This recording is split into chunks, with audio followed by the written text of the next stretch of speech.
प्यारे बच्चों नमस्कार। द मिशन क्लासेस में मैं अभिषेक आप सभी बच्चों का स्वागत करता हूं। ट्रिगोनोमेट्री एकदम बेसिक से शुरू कर रहे हैं। ट्रिगोनोमेट्री को जिन भी बच्चों को ट्रिगोनोमेट्री से डर लगता है, आज ये इन वीडियो देखने के बाद आप सभी का डर दूर हो जाएगा। जैसा लिखे हुए ट्रिगोनोमेट्री, इसको कहते हैं हम त्रिकोणमिति। तो इस वर्ड को जब हम तोड़े तो ट्री गोन और मेट्रोन बना है। ट्री मतलब होता है तीन, गोन मतलब होता है भुजा और मेट्रोन मतलब होता है मौत। ट्री मतलब हो गया तीन, गोन मतलब भुजा, मेट्रोन मतलब मौत। तो त्रिकोणमिति में एक त्रिभुज की भुजाओं और कोनों के बीच संबंधों का अध्ययन किया जाता है। ठीक है। और त्रिकोणमिति में मेनली हम समकोण त्रिभुज की चर्चा करते हैं। और समकोण त्रिभुज में तीन चीज होता है, कर्ण, लंब और आधार। ये सभी की चर्चा हम करेंगे। कर्ण को इंग्लिश में कहते हैं हाइपोटेन्यूज, HYPOTENUSE, और इसको सूचित करते हैं हम H से। और ये है लंब।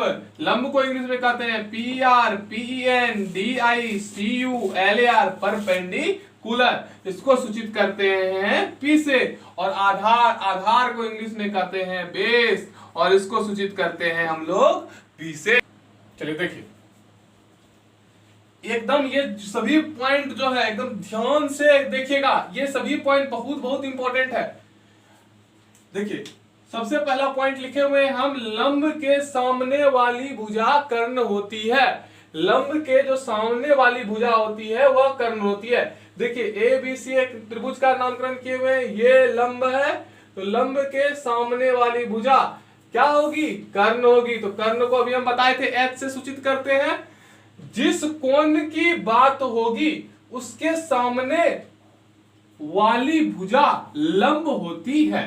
तो जिस भी कोण, देखिए ये तो 90 डिग्री है ही, इस कोण की 90 डिग्री। अब इस दोनों में से जिस भी कोण का आप बात कीजिएगा, जैसे कोण A का बात कर रहे हैं, तो इस कोण के, तो जिस कोण की बात होगी उसके सामने वाली भुजा क्या होती है? लंब।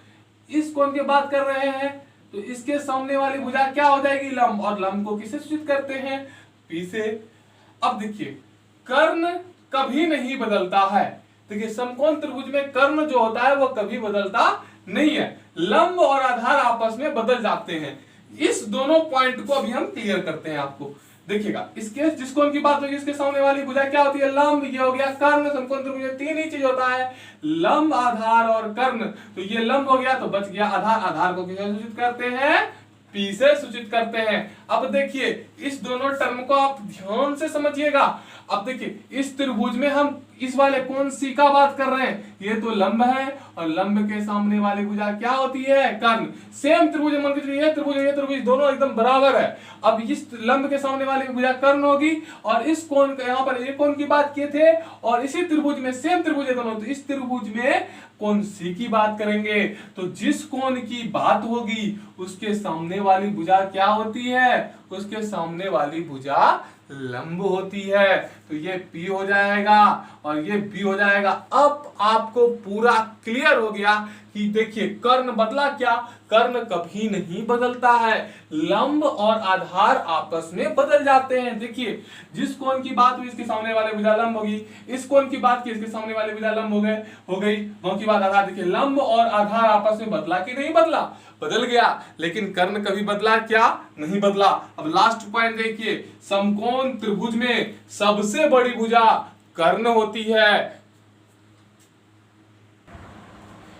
देखिए, पाइथागोरस का प्रमेय अब हम लोग सीख लेते हैं। समकोण त्रिभुज के लिए पाइथागोरस ने, महोदय ने एक प्रमेय दिया था, वो बहुत ही महत्वपूर्ण प्रमेय है, उसको हम लोगों को जानना पड़ेगा। देखिए, आप लोग सबको याद ही होगा, तो पर भी सीख लेते हैं। जो समकोण त्रिभुज की सबसे बड़ी भुजा होती है, सबसे बड़ी भुजा क्या होती है? कर्ण।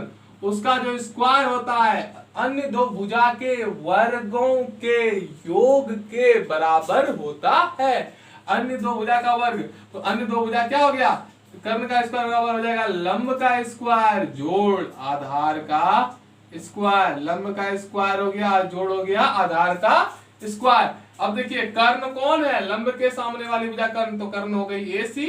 तो AC का स्क्वायर बराबर लंब क्या है AB। हम बात बोले थे जिस कोण की बात होगी, जैसे थीटा कोण की बात करें, कौन सी की बात करें, इसके सामने वाली भुजा क्या होगी, लंब। लंब के सामने वाली भुजा कर्ण होगी, और बाकी बच गया B। समकोण त्रिभुज में तीन ही चीज होता है। अब देखिए AC का स्क्वायर बराबर लंब क्या हो गया आपका AB, AB का स्क्वायर प्लस आधार क्या होता है BC, BC का स्क्वायर। अब देखिए कर्ण को किससे सूचित करते हैं, H से बताए थे। H का स्क्वायर बराबर क्या हो जाएगा, लंब का स्क्वायर को P से, और आधार को किससे करते हैं, B से।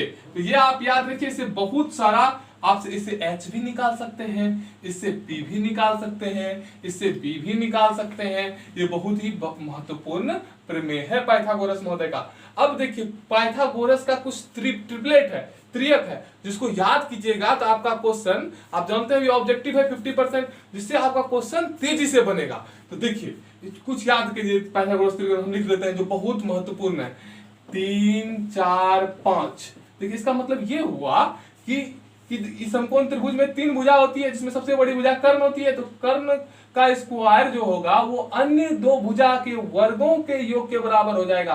तो 5 का स्क्वायर कितना होता है 25, और 4 का स्क्वायर कितना होता है 16, और 3 का स्क्वायर 9। तो 5 का स्क्वायर जो 25 होता है, आप 4 का स्क्वायर 16 कीजिएगा और 3 का स्क्वायर 9, दोनों को जोड़िएगा, दोनों बराबर हो जाएगा। मतलब कर्ण का स्क्वायर बराबर हो जाएगा लंब का स्क्वायर प्लस आधार का स्क्वायर। तो अब देखिए 3 4 5 है, तो सेम चीज गुना कीजिएगा तो वो भी फॉलो करेगा। जैसे देखिए इसमें 2 से गुना कीजिए, इसमें भी 2 से गुना कीजिए, इसमें भी 2 से गुना कीजिए, तो 6 हो जाएगा, 8 हो जाएगा, 10 हो जाएगा। ये भी पाइथागोरस त्रियक है। अब देखिए और एक दो को लिख देते हैं हम, 3 4 5, 5 12 13। अब देखिए 7 24 25, 8 15 17। आप इसको ध्यान से याद कर लीजिए। यहां दिखाई देते ना, इधर लिख देते हैं 8, देखिए 3 4 5, 5 12 13, 7 24 25, 8 15 और 17। धन्यवाद।